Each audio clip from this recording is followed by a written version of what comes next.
The WRT 1900 ACS router from Linksys, their top-of-the-line consumer-grade dual-band wireless router. An incremental upgrade from the 1900 AC router, but still jam-packed with tons of features that will allow any homeowner to take control of their home network. Today, let's take a look at some of those features.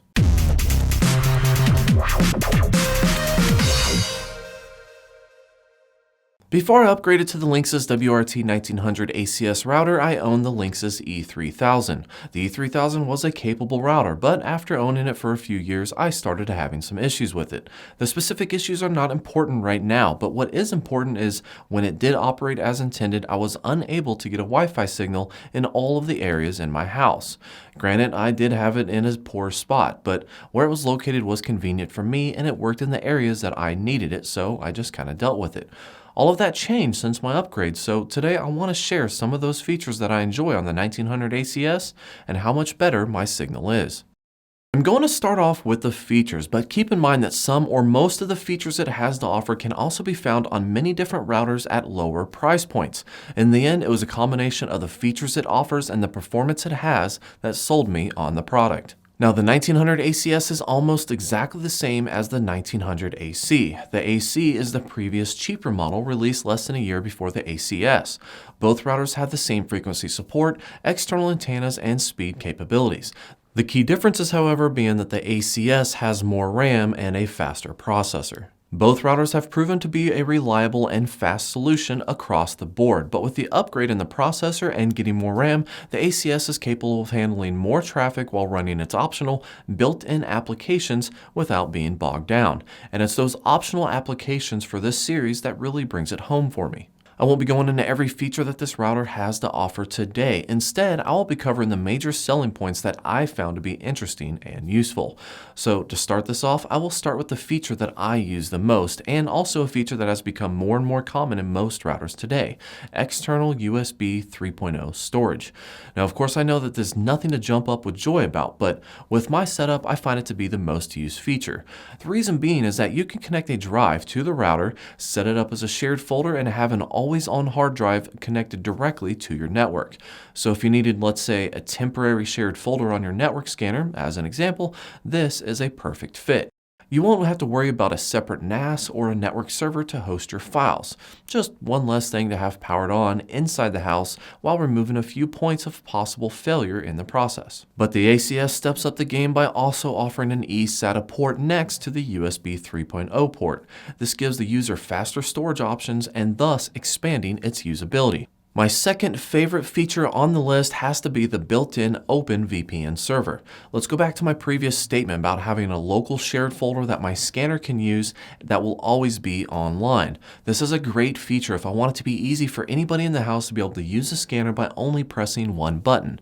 Then all they have to do is open up a shortcut on their desktop to access the files. But what if I wanted someone to scan a bunch of files for me with the same ease as I mentioned before while I was stuck at the office? With the built-in easy to configure OpenVPN software, I could sit on my laptop at work, see all of my network files at home, just as if I were sitting in the living room. It's easy to set up and you can even use it on your mobile device by downloading the OpenVPN app.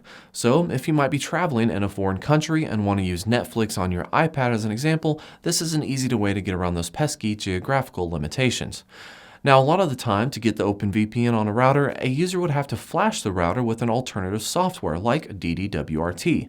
And although the software does add features and benefits, it can come with some risk to the inexperienced. So it's nice to see some of these commonly used software packages already included. Since we're on the subject of DD-WRT, yes, the 1900 ACS router is fully compatible with it. In fact, they even advertise the router as being developed for the use with DD-WRT. It's no surprise either to anyone who has used the Linksys WRT54G. Customers all over the world flock to that router because it was easy to install custom firmware. Before I move on to my experience with the performance of the 1900 ACS, I should also mention the last feature that I find really useful, the guest network. Again, not a groundbreaking feature, but I came from the E3000 router and I had a few different problems getting the guest network to work correctly. So being able to set it up and actually have it function as intended was nice. Having a guest network allows you to have a different network name and a different password that does not allow the guest to have access to other computers or servers on your network, something that can be useful when you want to allow people to use your internet without giving the keys to snoop around your network. Okay, so I've talked about some of the features on the 1900 ACS that I have found useful. Now let me talk about the performance and how much better my signal is from the E3000. Most notably, the ability to get signal in my master bedroom where the E3000 would only sometimes work. And what really makes it great is that the signal is almost at full strength all the time.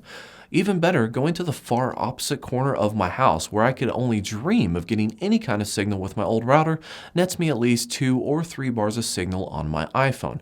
And yes, my speed does drop about half of what it normally is right in front of the router, but it's still far better than I could have ever hoped for with this upgrade. So in conclusion, for a router that now costs only $200 or less, it comes feature packed with many options. On top of those options, its signal strength is fantastic. It has enough horsepower to handle many different tasks along with managing multiple clients without getting bogged down. And if you are a parent, it also offers an easy-to-way control internet access to specific devices. And for the more enthusiastic techies out there, the ability to easily run DDWRT is available if they wanted to add even more features and control to the router. But for me, I get the signal I need, the features I want, and I've yet to have any issues with reliability. So I'll just stick with the good old saying, if it ain't broke, don't fix it.